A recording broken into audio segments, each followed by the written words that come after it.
السلام علیکم میرے پیارے دوستو، آج ہم جاننے کی کوشش کریں گے لا الہ الا اللہ کا ترجمہ۔ لا الہ الا اللہ کا ترجمہ ہے اللہ کے سوا کوئی بھی الہ نہیں ہے، یعنی اللہ کے سوا کوئی نہیں ہے جس کی عبادت کی جائے، جس کی ورشپ کی جائے، کیونکہ وہی خالق ہے، بنانے والا تمام انسانوں کا اور زمین پر جو کچھ ہے اور ساری کائنات میں جو کچھ بھی ہے اور آسمانوں میں جو کچھ بھی ہے اور فرشتے اور جنت اور جہنم، سب کا بنانے والا اللہ ہے، اور وہی رب ہے، پالنے والا، تمام انسانوں کا پالنے والا اللہ ہے۔ سب سے پہلے ہم دیکھیں گے کہ جس طریقے سے سولر سسٹم میں پلانٹس اور پلانٹس کے ساتھ جو کچھ بھی ہوتا ہے، سیٹلائٹس ہوتے ہیں، ایسٹرائڈس ہوتے ہیں، سب سورج کے ارد گرد گھومتے ہیں، اسی طریقے سے کعبہ کے ارد گرد طواف کیا جاتا ہے۔ تو یہ سمبل ہے، ایگزامپل ہے یونائٹی کی، کہ سب ایک مالک کے بنائے ہوئے ہیں اور سب کو ایک مالک کی ہی عبادت کرنی چاہیے۔ اللہ تعالیٰ قرآن میں فرماتا ہے کہ میں انسان کو بناتا ہوں، پہلے وہ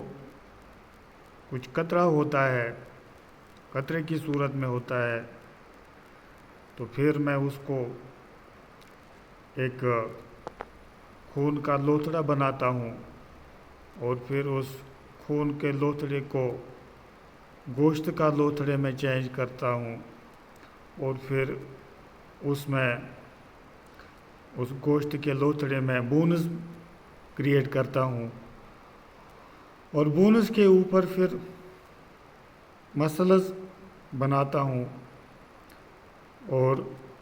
پھر ایک مخلوق بناتا ہوں، یعنی ایک چیز سے دوسرا چیز بناتا ہوں، مطلب یہ کہ انسان کریٹ ہو جاتا ہے۔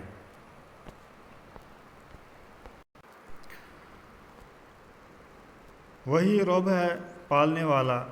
تمام انسانوں کا پالنے والا اللہ ہے، یعنی اس نے بنا کے پھر چھوڑا نہیں، بلکہ وہ پالتا ہے۔ بچہ پیٹ میں ہوتا ہے تو اس کا کیئر کون کرتا ہے؟ اللہ قرآن میں فرماتا ہے کہ کیا انسان نے کبھی غور نہیں کیا کہ میں نے اس کو کیسے بنایا جب کہ وہ کچھ بھی نہیں تھا؟ اور اللہ قرآن کے پہلے ہی پارہ میں انسان سے پوچھتا ہے، آپ کیسے اللہ کا یا اللہ کے حکم کا انکار کر سکتے ہو جب کہ آپ مردہ تھے؟ یو وائر ڈیڈ، اور میں نے آپ کو زندہ کیا، پھر سے میں آپ کو موت دوں گا، اور پھر سے ایک دن میں آپ کو زندہ کروں گا، اور پھر آپ کو میرے پاس ہی آنا ہے۔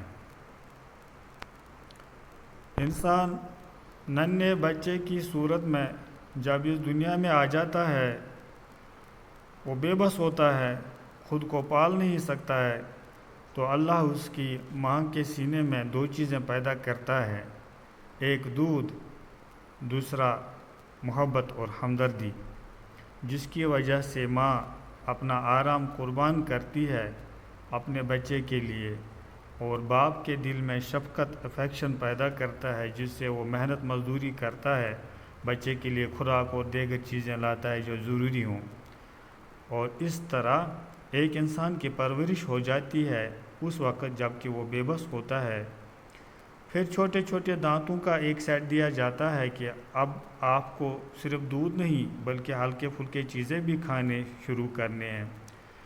اور پھر کچھ ٹائم کے بعد دانتوں کا نیا سیٹ دیا جاتا ہے جن کو پرماننٹ ٹیتھ کہتے ہیں،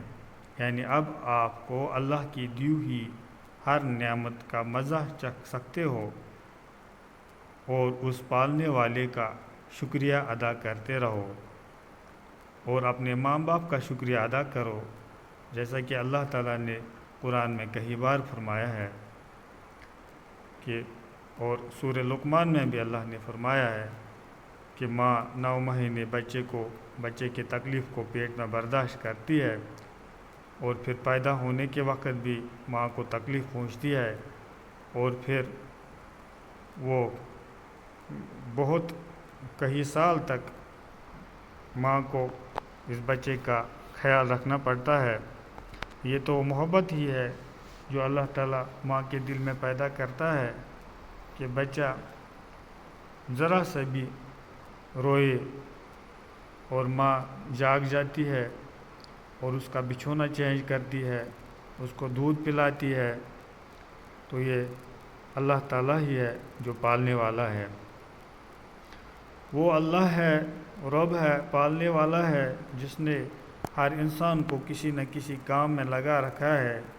ضروریات زندگی حاصل کرنے کے لیے۔ وہ انسان کو بغیر محنت کے بھی کھلا سکتا ہے، لیکن پھر انسان ایک دوسرے کے لیے کام نہیں کریں گے۔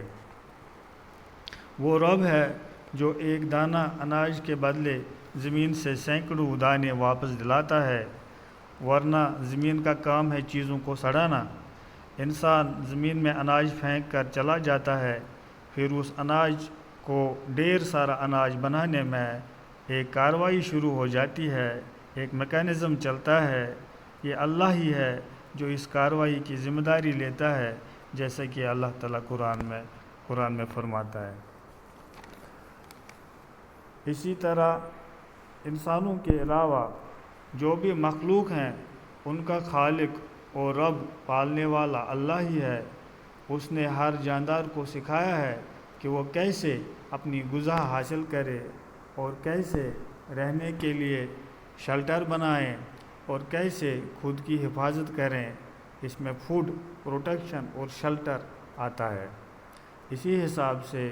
اس مخلوق کی بناوٹ یعنی باڈی سٹرکچر بھی ہوتا ہے۔ So every creature is taught how to survive.